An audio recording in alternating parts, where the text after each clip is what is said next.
mbere yuko tuvuga reka dutangire dusenga Imana kugira ngo Imana ije kubana natwe mu mwanya mwiza wo gusuhuza itore no kubifuriza Noheli nziza.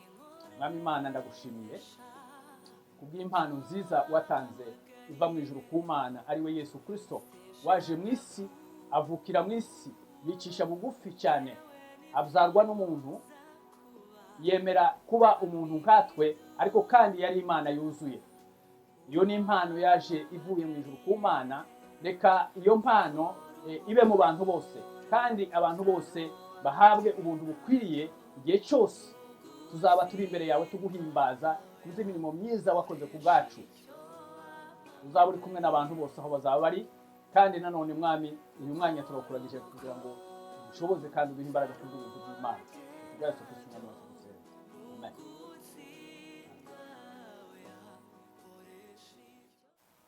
Nshuti ba Kristo ba UPCM mwese, dushatse kubifuriza Noheli nziza kuri uyu munsi no kuri uyu mwanya duhawe n'Imana. Bwa mbere dushimye Imana iduhaye uyu mwanya kugira ngo dushobore kuganira namwe no kubifuriza ibihe byiza muri ibihe bya Noheli, ndetse tunabifuriza n'umwaka mushya muhire wa 2021.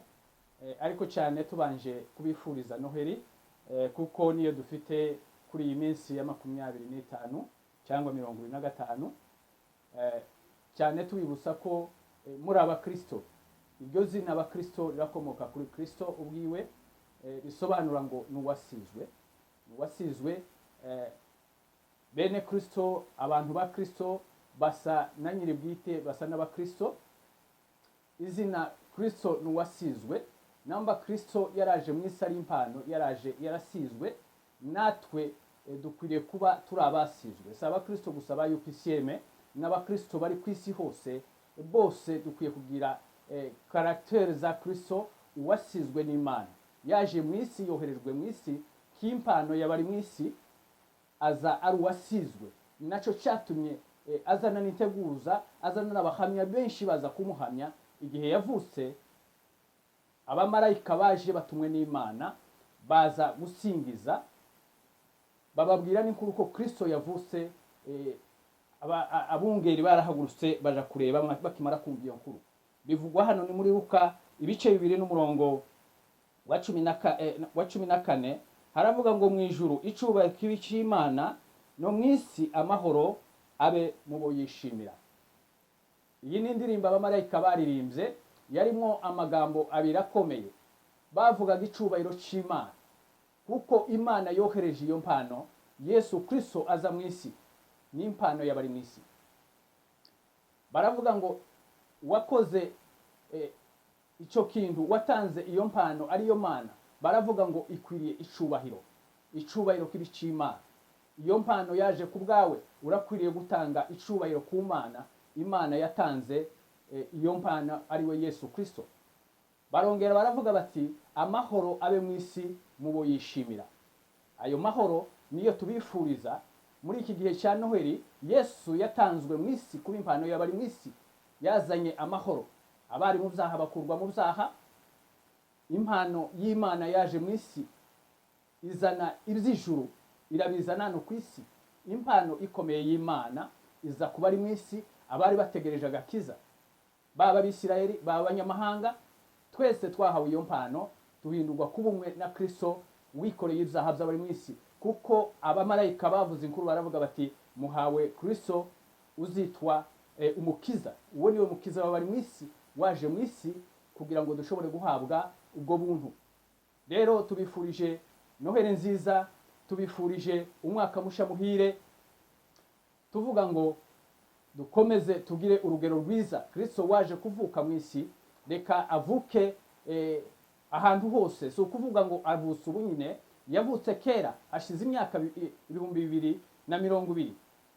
Ubu Kristo yamaze kuvuka, afite ibikorwa byinshi yakoze. Nta rindi zina rivugwa mu isi nk'irya Kristo. Kristo Yesu niryo zina rivugwa mu isi yose kuruta yandi mazina. Ni izina rikomeye. Iyo ni impano y'Imana yatanze kuba ari mu isi kugira ngo abantu bazagarurira Imana icubahiro cyane. Icyo cyubahiro gikwiye kuva mu kanwa k'abantu bera bakijijwe kandi bejejwe mu maraso ya Kristo. Ntiyavutse gusa ngo arangirire aho ngaho, birangiriraho. Yaravutse aja ku musaraba yikorera ibyaha bya buri mwisi. Nico cyatumye abamarayika bavuga ngo inkuru nziza ya Kristo Yesu ndetse uzitwa umukiza w'abari mwisi. Yaje kuvuka afite intego yo gukiza abantu ibyaha byabo ku isi kugira ngo bashobore kandi kuba abera kuko Kristo ari uwera. Naco cyatumye Imana ikomeza kubivuga cyane, iravuga ngo mubabera kuko nanje ndi uwera. Rero muri iyi minsi twibuka Kristo ko yavutse, tube tumufite mu mitima. Nzi ko yavukiye mu mutima wawe, nzi ko yavukiye mu mitima y'abakristo, baramufite ibihe byose. Ikimenyetso nuko dufite umwuka w'Imana muri twe. Uwo niwe azatumenyesha neza kuko turi abakristo kandi dusa na Kristo, bigatuma ndetse tutitwara nk'abari mu isi, tukaba dufite umwihariko wacu uko twitwara, ingeso zacu tukagenda duhindutse rwose dusa na Kristo kuko Imana yabivuze ngo mubabera kuko nanje ndi uwera. Iri ni ijambo ritoya nshoboye kubifurizamo Noheli nziza aho muzaba muri hose mu materaniro, haba hano muri San Antonio muri Amerika, haba Nairobi, haba mu Burundi, haba ahandi hose ku isi abakristo bose bari.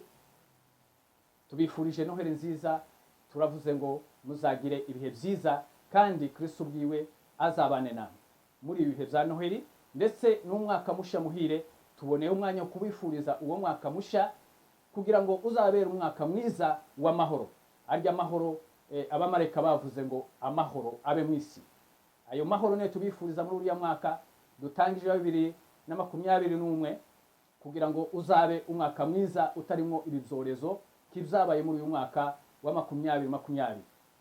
Uzaba umwaka mwiza urimo ibyishimo, urimo buhamya, tuvuga iby'Imana yakoze iturinda muri uyu mwaka w'ibyorezo. Hari benshi batambutse, tuboneyeho n'umwanya wo guhumuriza bariya basizwe bose n'iki cyorezo cyateye mu isi. Muhumurike, Imana ibane namwe, Kristo Yesu abane namwe, abahumurize cyane, abereke ko twese ari inzira tuzabasanga kandi tukazabana nabo abadusize. Muhumure kandi mukomere. Umwaka musha muhire wa 2021, Noheli nziza 2020. Mugire Noheli nziza aho muzaba mu matorero, aho muzaba muri musangira. Nzi ko imiryango myinshi zahura igasangira. Hariho n'abandi ndetse batari n'abakristo usanga berekana ibimenyetso yuko Kristo yavutse, bagashira indabo ku mazu, bagashiraho imitako, abandi benshi bakatravolinga baje mu mafamiye yabo.